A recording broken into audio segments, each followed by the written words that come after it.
আজ পর্যন্ত কয়জন আলেম আপনাদেরকে বলেছে যে আগামী দিনগুলোতে সমস্ত কাগজের টাকাগুলো উঠে যাবে এবং সমস্ত টাকা হয়ে যাবে ইলেকট্রনিক মানি? টাকা আপনি ধরতেও পারবেন না, টাকা ছুঁইতেও পারবেন না, পকেটেও রাখতে পারবেন না। এক পর্যায়ে দেখবেন যে বড় বড় রাষ্ট্রগুলো সব দেউলিয়া হয়ে যাচ্ছে। বেশি দিন বাকি নেই, অপেক্ষা করতে থাকে।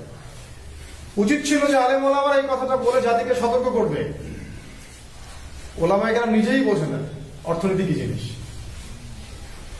আমাদের ইকোনমিক্স দেয়া ছিল সোনার কয়েন আর রূপার কয়েন, ইহুদি খ্রিস্টান সভ্যতা ইচ্ছাকৃত ভাবে পরিকল্পিত ভাবে এগুলোকে বাজার থেকে তুলে দিয়েছে। আজকে আপনি খুঁজেও পাবেন না একটা সোনার কয়েন, দিনার, একটা দিরহাম খুঁজে পাবেন না। এবং ওই জায়গায় আপনাকে ধরিয়ে দিচ্ছে তেজপাতা। তেজপাতা বোঝেন? কাগজের টাকা। একটা এতটুকু কাগজ, এর মধ্যে নাম্বার দিয়ে দিয়েছে। এখন এটা 500 টাকার মান হয়ে গেল, 1000 টাকার মান হয়ে গেল। সার্কাস, বোগাস, হারাম একটা জিনিস। আপনাকে $1 কিনতে হবে 83 টাকা দিয়ে। কি জন্য? আমি আবার 83 টাকা খরচ করে ওর $1 কিনবো কিনা? ও কি আমার প্রভু? তাহলে ওই ডলার কেন্দ্রিক যারা শাসন ব্যবস্থা চালাচ্ছে ওরা কি আমাদের প্রভু? তার মানে আমরা ওদের দাসত্ব করছি, ইকোনমিক দাসত্ব। আপনি 1 কোটি টাকা ব্রিফকেসে নিয়ে যাবেন, ব্রিফকেসে নিয়ে গিয়ে আমাদের সৌদি আরব বা কাতার, কুয়েত, যে কান্ট্রিগুলো আছে, এখানে গিয়ে বলবেন আমাকে তেল দেন 1 লিটার। আপনার ব্রিফকেসে 1 কোটি টাকা, আপনি বলবেন যে আমাকে 1 লিটার তেল দেন, তারা আপনাকে 1 লিটার তেল দিবে না। প্রশ্ন হবে কেন দিবে না? হ্যাঁ, আপনি যদি এখন এই টাকাটাকে ডলারে কনভার্ট করেন, টাকাটাকে ডলারে রূপান্তর করে এবার বলেন যে আমাকে 1 লিটার তেল দেন, ঠিকই তেল দিবে। ডলার ছাড়া তারা তেল বিক্রি করে না। শুধু এই কারণেই সারা বিশ্বে ডলার হয়ে গেছে পেট্রো ডলার। এই তেল এবং ডলার এটা মিলে হয়েছে পেট্রো ডলার। এর মধ্য দিয়ে সারা বিশ্বের এই অর্থনীতি ওরা নিয়ন্ত্রণ করছে। এবং পুরো বিশ্বের এই যে ব্যাংকিং সিস্টেম, এটাই ডলারের উপর ডিপেন্ডেন্ট হয়ে আছে। যখন ডলার পড়ে যাবে, ব্যাংকগুলো পড়ে যাবে। আর যখন ব্যাংক পড়ে যাবে, তখন সমস্ত জনগণ দেউলিয়া হয়ে যাবে। অর্থনীতি না জানলে এগুলো বুঝতে পারবেন না। আমি শুধু ওই সেকুলার অর্থনীতির কথা বলছি না, আমি ইসলামিক অর্থনীতির কথা বলছি। দুইটা একসাথে যখন পড়াশোনা করবেন, আপনি বুঝতে পারবেন সারা বিশ্বে প্রতারণা চলছে, লুটতরাজ চলছে। খেয়াল করে দেখবেন বিশ্বের একটা অংশ দিন দিন ধনী হচ্ছে, ওরা দিন দিন ধনী হচ্ছে, ধনী থেকে ধনী হচ্ছে। আর পৃথিবীর আরেকটা অংশ দিন দিন প্রভার্টি এবং ডিস্ট্রিবিউশনের মধ্যে যাচ্ছে, দরিদ্রতার অতল তলে। অনেক কারণ আছে, এগুলো বলতে গেলে এক খুতবা চলে যাবে। অর্থনীতি অবশ্যই পড়বেন, কারণ সামনে অর্থনৈতিক আগ্রাসন আসবে। এখন যতটুকু জুলুম দেখছেন, এর চেয়ে বড় বড় জুলুম সামনে আসবে, অপেক্ষা করতে থাকেন। করোনার পরে নতুন ভাইরাস আসবে। এই 1 মাস আগেই বলেছিলাম, গত পরশু দিনে দেখলাম হ্যাঁ এসেছে অলরেডি। কারণ ভাইরাস এখন ল্যাবেই বানানো যায়। ভাইরাস বানানোর জন্য আলাদা প্রতিষ্ঠান আছে, চাইলেই তারা এগুলো বানাতে পারে। এবং নীরব যুদ্ধ, কেউ টেরও পাবে না যে কি হচ্ছে। শত্রু মরবে, সাপও মরবে, লাঠিও ভাঙবে না, কেউ টেরও পাবে না কে করলো আর কোন দিক দিয়ে মার গেল, কোন দিক দিয়ে মার গেল। ভাইরাস বানানোর বহু প্রতিষ্ঠান আছে এখন, বিশ্বের দিকে তাকিয়ে দেখবেন। আর শেষ জামানায় ভাইরাসের যুদ্ধ হবে, হাদিসে এটাও এসেছে। ইয়াজুজ আর মাজুজের ঘাড়ে আল্লাহ রাব্বুল আলামিন ভাইরাস ক্রিয়েট করে দিবেন, হাদিসে এসেছে। এবং এক ভাইরাসের ধাপাধাপ সব মারা যাবে ইনশাআল্লাহ। এই ভাইরাস ওয়ার সামনে হবে। তো এরপরে আসবে অর্থনৈতিক ডিস্ট্রিবিউশন, এরপরে দুর্ভিক্ষ আসবে, এবং এটা কৃত্রিম ভাবে তৈরি করা হবে, যাতে বিশ্বের একটা বড় অংশের মানুষ খাবারের জন্য ওদের দিকে হাত পেতে থাকে। এটাই হচ্ছে দাজ্জাল, যে খাবারের পাহাড় নিয়ে ঘুরবে। খুব গভীরভাবে বুঝতে হবে জিনিসগুলো, চোখ কান খোলা রেখে। ইকোনমিক্স আপনাকে পড়তে হবে, তারপর আপনি পড়বেন পলিটিক্যাল সায়েন্স। এটা কোনো সেকুলার সাবজেক্ট না, এটা ইসলামিক সাবজেক্ট। পুরো বিশ্বের রাজনীতি সম্পর্কে পড়াশোনা করতে হবে। আমরা খালি এখন তোতা পাখির মতো কোরআন আওড়াই। ছেলেকে দিয়েছি হিফজখানায়, ভাবখানা এমন যে আমার একদম সব উদ্ধার হয়ে গেল। আপনার ছেলেটা খালি মুখস্থ করবে কোরআন, এরপর কি? বইটা কি খালি তোতা পাখির মতো পড়ার জন্যে? এটা গবেষণা করবে কখন? এখান থেকে জনগণকে সচেতন করবে কিভাবে? পড়াশোনার সিস্টেমে সমস্যা আছে আমাদের। একদিকে দিবেন যেখানে সেকুলার পড়াশোনার কিছুই তারা শিখবে না, আর একদিকে দিবেন সেখানে ইসলামের কিছু শিখবে না। দুইটা দুই দিকে দৌড়াচ্ছে। তো এটা কোনো সেকুলার সাবজেক্ট নয়। পলিটিক্যাল সায়েন্স আপনাকে পড়তে হবে, জিও পলিটিক্স, পলিটিক্যাল সায়েন্স, তাহলে বুঝতে পারবেন সারা বিশ্বে কিভাবে ইহুদি, খ্রিস্টান, মুশরিক এবং কুফফার এই সভ্যতা পলিটিক্যালি মুসলিমদেরকে শাসন করছে। কোন রাষ্ট্রই এখন স্বতন্ত্র স্বাধীন নয়। এই কথাটা বুঝতে অনেক সমস্যা হয়, কিন্তু যারা আমার কথা বোঝার ক্ষমতা রাখেন, যোগ্যতা রাখেন, সাদা মনে চিন্তা করবেন কথাটা সত্য না মিথ্যা। কোন রাষ্ট্র, ইউনাইটেড নেশনস বা জাতিসংঘের আন্ডারে কোন রাষ্ট্রই স্বাধীন নয়। ওরা যা বলবে রাষ্ট্রকে সেভাবেই চলতে হয়। ওদের রেজুলেশনে যা পাস হবে সেটাই বাস্তবায়ন করা হয়। ওরা যদি রেজুলেশন পাস করে সিরিয়া আঘাত করবো, বোম মারবো, মারবে। যদি রেজুলেশন পাস করে ইয়েমেনে আঘাত করবো, মারবে। আফগানিস্তানে যাবো, যাবে। ইরাকে আঘাত করবো, করবে। আপনি ঠেকাতে পারবেন না। আজ পর্যন্ত মুসলিম নেতারা এটা বুঝতে পারছেন না যে এটা তৈরি করা হয়েছে মুসলিমদেরকে শাসন করার জন্য। এই অ্যাসোসিয়েশনটা তৈরি করা হয়েছে শুধুমাত্র মুসলিমদেরকে শোষণ করার জন্য। এর আগে কিন্তু এটা ছিল না।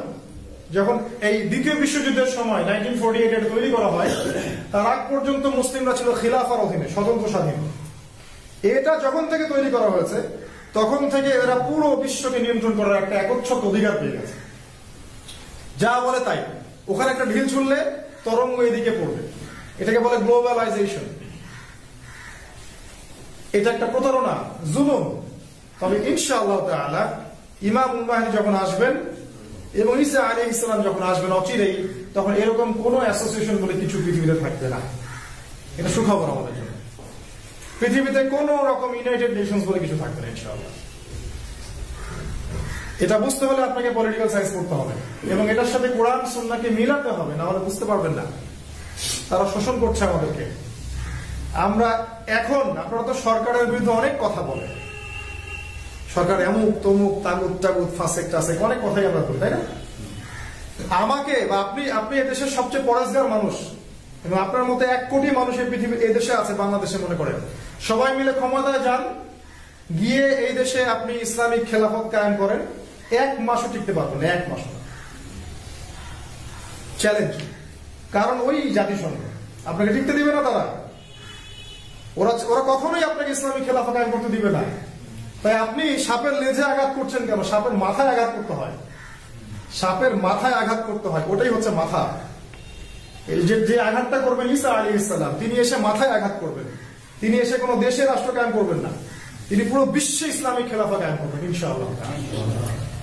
আমরা এই যে বিষয়গুলো বুঝি না, খালি একতরফা ইসলামিক রাষ্ট্র কায়েম করতে হবে। এটা করে দেখছেন কি বাংলাদেশের আমরা সবাই মুসলিম ভাই ভাই শত্রু হয়ে গেছি। যারা পক্ষে তারাও মুসলিম, বিপক্ষে তারাও মুসলিম। এই মুসলিমকে লাগিয়ে দিয়ে তৃতীয় একটা পক্ষ তারা সুবিধা নিচ্ছে। এটা বুঝতে হলে আপনাকে প্রজ্ঞা লাগবে। আমি গত খুতবায় বলেছিলাম যে পড়াশোনা করে জ্ঞান অর্জন করা যায়, কিন্তু হিকমা, প্রজ্ঞা, নূর আল্লাহর পক্ষ থেকে আসে, এটা অর্জন করা যায় না। এই যে একটা ইস্যু দেখছেন, ভাস্কর্য ইস্যু, মুক্তি ইস্যু, এটা জাস্ট একটা ইস্যু। এখানে ডানে একদল, বামে একদল, উভয়েরই ভুল হচ্ছে, উভয়েরই ভুল হচ্ছে। এই দুই পক্ষের বাইরে তৃতীয় একটা পক্ষ আছে যারা চাচ্ছে যে ঘোলা পানিতে মাছ শিকার করবো। যখন লাগিয়ে দিবে উভয়ের মধ্যে, তখন দেখবেন পিছন থেকে একটা তৃতীয় পক্ষ বের হবে, ওর আরেকটা উদ্দেশ্য আছে। আমরা খুব আক্রমণাত্মক ভাবে আগাচ্ছি, ভুল হচ্ছে এটা। আমাদের ইসলামপন্থীদেরও ভুল হচ্ছে, গভর্নমেন্টেরও ভুল হচ্ছে। আমাদের পিছনে একটা শক্তি কাজ করে যারা চায় না যে আমরা কোরআন, সুন্নাহ এবং আল্লাহ তার রাসূলকে নিয়ে বেঁচে থাকি। এটা তারা চায় না। খুবই সাবধানে আপনাকে পদক্ষেপ ফেলে আগাতে হয়। এই কথাগুলো বলার এবং বোঝানোর মানুষ আজকে নাই, অনেক দেরি হয়ে গেছে। আমরাও বয়স অনেক কম, আমাদের কথাবার্তা সবাই ওইভাবে রিসিভ করে না। কিন্তু এতটুকু বলবো ইনশাআল্লাহ আগামী দিনগুলোতে এই কথাগুলো বোঝার মানুষ আল্লাহ তৈরি করে দিবেন ইনশাআল্লাহ। আজকে যা দেখছেন সেটা সামনে থাকবে না। এই পড়াশোনাগুলো আপনাকে করতে হবে। এটা হচ্ছে আখিরুজ্জামানের প্রথম কাজ। আপনাকে ইলম অর্জন করতে হবে, কোরআনের ইলম, সুন্নাহর ইলম। কোরআন সুন্নাহর সাথে আপনাকে নবীর জীবনী পড়তে হবে, ইসলামের ইতিহাস পড়তে হবে, অর্থনীতি এবং রাজনীতি পড়তে হবে। এর সাথে জিও পলিটিক্স বলে একটা কথা আছে, ভূ রাজনৈতিক প্রেক্ষাপট, এটা বুঝতে হবে আপনাকে।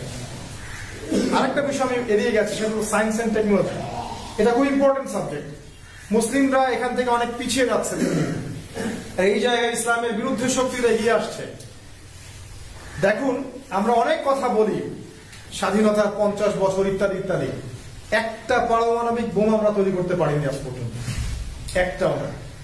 ইসলামের বিরুদ্ধে শক্তি যারা আছে তারা শত শত তৈরি করে ফেলেছে এবং ওগুলো তাক করে আমাদেরকে ভয় দেখায়। ভয় দেখাবে, আমার কাছে অস্ত্র আছে, আমি তোকে মেরে দিব, ভয় দেখায়। আজ পর্যন্ত আমরা কিন্তু এই পর্যায়ে যেতে পারি নাই, কারণ আমরা সায়েন্স এবং টেকনোলজির দিক থেকে পিছিয়ে পড়ছি। দুর্নীতি দিয়েই তো সব ভরা, নিজের জনগণের টাকায় লুটপাট করে খাচ্ছি। ভয়, অস্ত্রের কথা রাসূল সাল্লাল্লাহু আলাইহি ওয়াসাল্লাম হাদিসে বলেছেন, আল্লাহ পাক কোরআনেও বলেছেন যে তোমরা আ'ইদ্দু লাকুম মাসতাতা'তুম বিকুওয়া, তোমরা যখন রাষ্ট্র গঠন করবে তখন রাষ্ট্রের মধ্যে এমন কিছু অত্যাধুনিক অস্ত্র, ঘোড়া, ওই সময়কার অস্ত্রের কথা আল্লাহ পাক বলেছেন, এগুলো মজুদ করে রাখবে, যেগুলো দিয়ে তোমরা কুফফারদেরকে ভয় দেখাবে। ওরা তখন হুশ করে পা ফেলবে। যখন এগুলো আপনার কাছে থাকবে না, ওদের ঔদ্ধত্য বেড়ে যাবে, আপনাকে মূল্যায়ন করবে না ওরা। খেয়াল করে দেখেন, মুসলিম প্রতিটা কান্ট্রি আজকে এই অবস্থায় আসছে। মালয়েশিয়ার প্রচুর টাকা পয়সা আছে, কিন্তু ওকে ওরা ভয় পাচ্ছে না, কারণ ওর কাছে এরকম কোন অস্ত্র নাই। Afghanistan, Iraq, Iran, Libya, Syria, Lebanon, সমস্ত দেশগুলোকে ওরা শোষণ করছে, কিন্তু আমাদের কাছে এই ধরনের কোন মারণ অস্ত্র না থাকার কারণে ওরা আমাদেরকে ভয় পাচ্ছে না। আমরা ওদেরকে ভয় পাচ্ছি, কারণ চায়নার কাছে অস্ত্র আছে, উত্তর কোরিয়ার কাছে অস্ত্র আছে, ব্রিটেনের কাছে আছে, ফ্রান্সের কাছে আছে। যে ফ্রান্স বয়কট করলেন, ওর কিছুই আসে যায় না। ওর কাছে এমন নিউক্লিয়ার ওয়েপন্স আছে, একটা ফেলে দিলেই মুসলিম কান্ট্রি শেষ। কি করবেন আপনি? জনগণকে বাঁচাবেন কেমন করে? এই জন্য উচিত ছিল আমাদের শুরু থেকে এই দিকে ফোকাস করা, আমরা করি নাই। কোন আলেম মিম্বর থেকে কথাটা বলতেও সাহস পাই। এগুলো সরকারকে নসিহত করতে হয়, কারণ তারা সবকিছু বুঝতে পারবেন না। কোরআন সুন্নাহ সব জ্ঞান তাদের কাছে থাকবে না, এটাই স্বাভাবিক। এবং প্রত্যেক যুগের ওলামায়ে কেরামের উচিত কোরআন সুন্নাহকে দিয়ে বিশ্বকে ব্যাখ্যা করে জনগণ এবং সরকারের সামনে উপস্থাপন করা, এটাই দায়িত্ব ওলামায়ে কেরাম, বাস এতটুকুই। আল্লাহ পাক তাদেরকে এই ক্ষমতা এই জন্য পাঠান নাই জোর করে যাওয়া রাষ্ট্র ক্ষমতা দখল করে আসে, কখনো না। এই জায়গা থেকে আমরা সরে আসছি, আল্লাহ বোঝার তৌফিক দিন, আল্লাহুম্মা আমিন। 2 নাম্বার, ইলম অনুযায়ী আপনাকে আমল করতে হবে। 2 নাম্বার, ইলম অনুযায়ী আপনাকে আমল করতে হবে। এই জায়গায় আমি খালি একটা কথা বলবো, যে আপনি সকাল থেকে নিয়ে রাত পর্যন্ত যে কোনো একটা ভালো বই থেকে রাসূলুল্লাহ সাল্লাল্লাহু আলাইহি ওয়াসাল্লামের সুন্নাহগুলো শিখে নেন। তিনি কখন ঘুমাতেন, কখন ঘুম থেকে উঠতেন, তাহাজ্জুদে কি পড়তেন, 5 ওয়াক্ত নামাজ কিভাবে পড়তেন, দোয়া কালাম কেমন করে করতেন, জিকির আজকার কেমন করে করতেন, সারাদিন রাসূল সাল্লাল্লাহু আলাইহি ওয়াসাল্লাম কি করতেন, এটা জেনে আপনি বাস্তবায়ন করেন, আপনি সারাদিন ইবাদতের মধ্যে থাকবেন ইনশাআল্লাহ। সুবহানাল্লাহ। আপনার ঘুমটাও ইবাদত হয়ে যাবে। দেখেন, তিনি রাত্রে তাড়াতাড়ি ঘুমাতেন, আমরা এখন ঘুমাই রাত 12টা 1টা 2টার দিকে। তিনি শেষ রাত্রে উঠতেন, ওই সময় ওঠার তৌফিক আমাদের হচ্ছে না, আল্লাহ তৌফিক দান করুন। ফজরের নামাজ জামাতে পড়তেন, আমরা নামাজে আসি না। আমরা ইসলামের জন্য জীবন দিতে চাই, কিন্তু নামাজ পড়ি না 5 ওয়াক্ত, সুবহানাল্লাহ। আমরা কোরআনের জন্য জীবন দিতে চাই, কোরআন তেলাওয়াত করতে পারি না। আমরা নবীর নামে কেউ গালি দিলে একদম রক্ত গরম হয়ে যায় একদম, নবীর সুন্নাহ আমাদের মধ্যে নাই। তো এইসব ভণ্ডামি দিয়ে ইসলাম কায়েম হবে না। আগে নিজের মধ্যে ঠিক করে না, নিজেকে ঠিক করে না। খালি ওই রাস্তায় নামা আর ভাঙচুর করা আর এই করা সেই করা, এগুলো আইওয়াশ দিয়ে কিছু হয় না। কাজ নিজের মধ্যে আগে করতে হয়। আগে আমরা আসলে সুন্নায় আসি, তার মতো করে ঘুমাতে শিখি, তার মতো করে জাগতে শিখি। তিনি যেভাবে 5 ওয়াক্ত নামাজ গুরুত্বের সাথে মসজিদে পড়তেন, আগে সেটা করেন। তার সুন্নাহগুলোকে বাস্তবায়ন করেন। চেহারা সুরত দেখলে তো বোঝা যায় না যে এটা হিন্দুর চেহারা না মুসলিমের চেহারা। কোথায় আছেন? ব্যবসা বাণিজ্য করেন, হারাম খাচ্ছি। আপনি চাকরিতে গেছেন, প্রতারণা করছেন। সরকারি পোস্টে আছেন, দুর্নীতি করছেন। আপনি চাকরি নিচ্ছেন ঘুষ দিয়ে। সব জায়গায় তো দুর্নীতি, আপনার সব জায়গায় তো সুন্নাহ খেলাফ কাজ। তো এই ধরনের মানুষদেরকে দিয়ে ইসলামিক স্টেট কায়েম হবে নাকি? বরং এই ধরনের মানুষের উপরে যে ক্ষমতায় থাকবে তারও তো মহাবিপদ। সে তো বিপদ, মুসিবতে আছে সে। জনগণ যখন ইসলামপন্থী না হয় ততক্ষণ পর্যন্ত আপনি ইসলামিক স্টেট পাবেন না, সোজা কথা। জনগণ যখন পর্যন্ত ইসলামপন্থী হবে না, প্রকৃত ইসলামপন্থী, ওই নামটাও আসতে না, রিয়েল মুজাহিদ, রিয়েল দায়ী, আলেম, সাহাবীদের মতো চেতনাধারী, ততক্ষণ পর্যন্ত আপনি ওই মদিনার খেলাফত পাবেন না। এই একটা কারণেই আজ পর্যন্ত হয়নি কাজগুলো। তো আমল করতে হবে ভাই, দিন রাত 24 ঘন্টা রাসূলুল্লাহ সাল্লাল্লাহু আলাইহি ওয়াসাল্লামের সুন্নাহ মতো চলতে হবে ইনশাআল্লাহ। আল্লাহ পাক তৌফিক দান করুন। দেখেন রাসূল সাল্লাল্লাহু আলাইহি ওয়াসাল্লাম ইবাদত করতেন, নামাজ আদায় করতেন, পরিবারকে সময় দিতেন, তিনি দ্বীন প্রচার করতেন, প্রয়োজনে তিনি যুদ্ধের মাঠে যেতেন, প্রয়োজনে তিনি ব্যবসা করেছেন, তারপরে তিনি অনেক সময় পশুপালনও করেছেন, স্ত্রীর সাথে গল্প করেছেন, রাতের বেলা তাকে নিয়ে হেঁটেছেন। এই সমস্ত সুন্নাহগুলো আপনি শিখে নেন, শিখে নিয়ে আমল করা শুরু করেন, জীবনটা ইনশাআল্লাহ সুন্দর হবে ইনশাআল্লাহ। টেনশন কমে যাবে, বরকত চলে আসবে, রহমত নেমে আসবে ইনশাআল্লাহ। অতএব শুধু জ্ঞান অর্জন করলেই হবে না, জ্ঞান অনুযায়ী আমল করতে হবে। সময় নষ্ট করবেন না, আজকে থেকেই শুরু করে দেন ইনশাআল্লাহ। আপনি জানেন আগামীকালের কোনো গ্যারান্টি নাই, আগামীকালের কোনো গ্যারান্টি নাই ভাই। আজকে থেকেই শুরু করে দেন রাসূলের সুন্নাহর উপর আমল। কি পাবেন? ওই যে বললাম, আল্লাহ পাক আপনাকে রহম করবেন, আল্লাহ পাক আপনাকে বরকত দিবেন, আপনার জীবনটা গুছিয়ে আসবে, আপনার টেনশন দূর হয়ে যাবে ইনশাআল্লাহ। দেখবেন আপনি দুনিয়াতেও সুখী, পরকালেও সুখী ইনশাআল্লাহ। এই হলো 2 নম্বর কাজ। 3 নম্বর হচ্ছে আপনাকে আদর্শ ইসলামিক পরিবার গড়ে তুলতে হবে শেষ জামানায়। শেষ জামানায় যদি সফল হতে চান, অবশ্যই আদর্শ ইসলামিক পরিবার গড়ে তুলতে হবে। আদর্শ ইসলামিক পরিবার কেমন? যেই পরিবারে খাবার থাক বা না থাক, আল্লাহ এবং তার রাসূল আছেন, এটা আদর্শ পরিবার। আবু বকর সিদ্দিক রাদিয়াল্লাহু আনহুকে একবার রাসূল সাল্লাল্লাহু আলাইহি ওয়াসাল্লাম বলেছিলেন, তুমি যে এত টাকা দান করলে, বাসায় কি রেখে আসছো? তুমি যে তাবুক যুদ্ধে এত টাকা পয়সা দান করছো, বাসায় কি রেখে আসছো?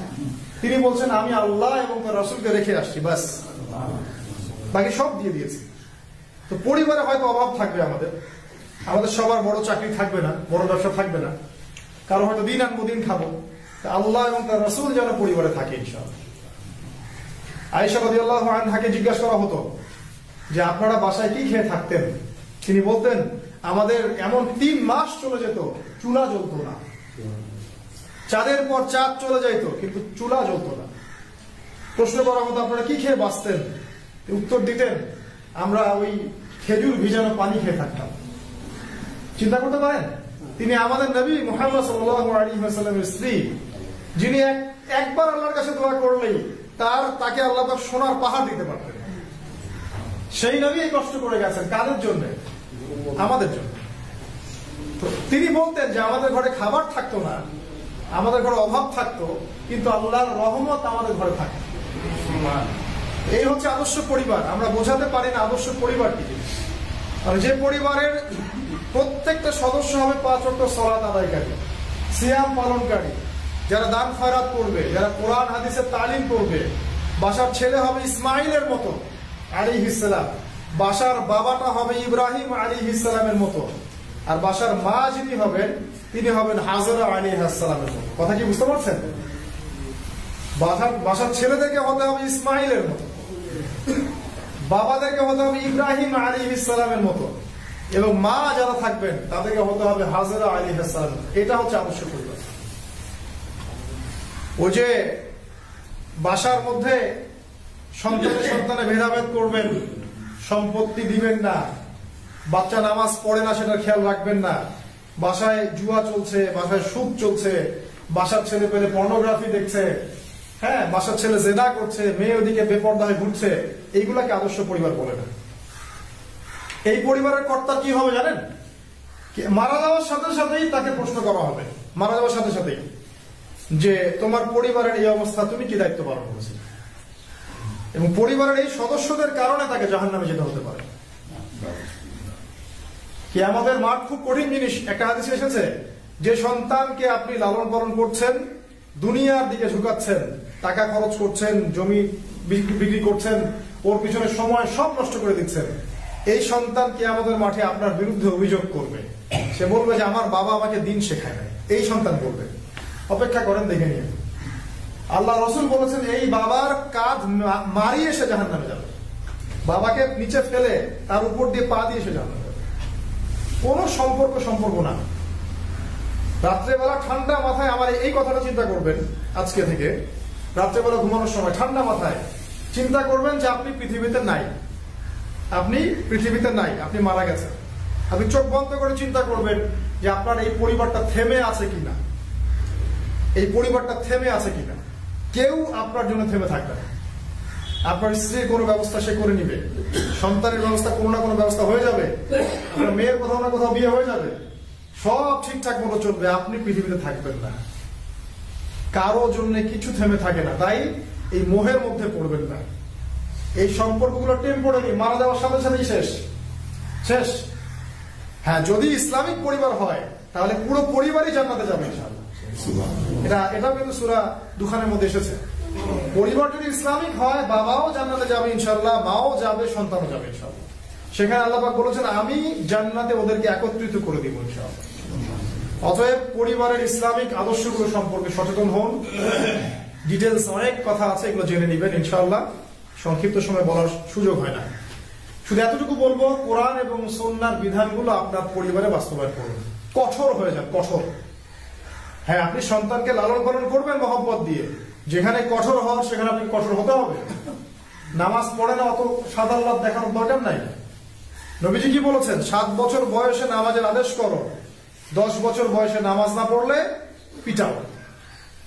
দেখেন, যিনি পিটাতে বলছেন তিনি পৃথিবীর সবচেয়ে নরম মানুষ, সবচেয়ে নরম মানুষ পৃথিবীর, মুহাম্মদ সাল্লাল্লাহু আলাইহি ওয়াসাল্লাম, যাকে মানুষ কতই না গালি দিয়েছে, কতই না আঘাত করেছে, কতই না তোহমত দিয়েছে, তিনি সবাইকে মাফ করে দিয়েছেন। তো ওই মানুষটা বলছেন যে তোমার সন্তানের বয়স যদি 10 বছর হয় আর নামাজ না পড়ে, ওকে পিটাও, শাসন করো। একটা হাদিস এসেছে, পরিবারের দেয়ালের মধ্যে শাসনের লাঠি কখনো নামাবে না, ঝুলিয়ে রাখবে। আদর করবো, মহব্বত করবো, সব ঠিক আছে, ওটা আদরের জায়গায়। যেখানে ইসলামের বিরুদ্ধে ও কিছু করছে, ওকে তখন শাসন করতে হবে। যদি না করেন, আপনার পরিবারে আপনি পস্তাবেন। আল্লাহ পাক বোঝার তৌফিক দান করুন, আল্লাহ আমিন।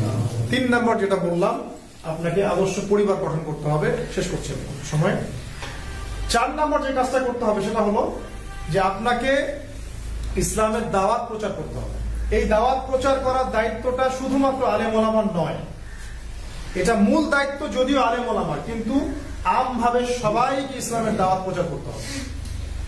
নবী সাল্লাল্লাহু আলাইহি ওয়াসাল্লাম বলেছেন, বাল্লিগু আন্নী ওয়ালাউ আয়া, একটা আয়াতও যদি জানো প্রচার করো। আপনি জানেন যে সুদ হারাম, প্রচার করেন। আপনার বন্ধু বলেন, ভাই সুদ খাইস না, সুদ হারাম। ভাই ওদিকে যাইস না, এই চাকরিটা হারাম। ভাই ঘুষ খাইস না, এটা হারাম। ভাই দুর্নীতি করিস না, এটা হারাম। এতটুকু তো জানেন আপনি। এখানে তো আপনাকে মুফতি হওয়ার দরকার নাই, মুফাসসির হওয়ার দরকার নাই, তাই না? এই দাওয়াতটা ছেড়ে দিলে কি হয় জানেন? এই দাওয়াত ছেড়ে দিলে উম্মাহ ক্ষতিগ্রস্ত হয়, সমাজে দুর্নীতি নেমে আসে, ফাসাদ জুলুম নেমে আসে এবং বিধর্মীদের শাসন চেপে যায়। একটা হাদিস এসেছে, যখন সমাজের মানুষ সৎ কাজের আদেশ এবং অসৎ কাজের নিষেধ ছেড়ে দিবে, তখন আল্লাহর পক্ষ থেকে গজব আসবে এবং তখন মানুষ আল্লাহর কাছে দোয়া করবে, দোয়া কবুল হবে না।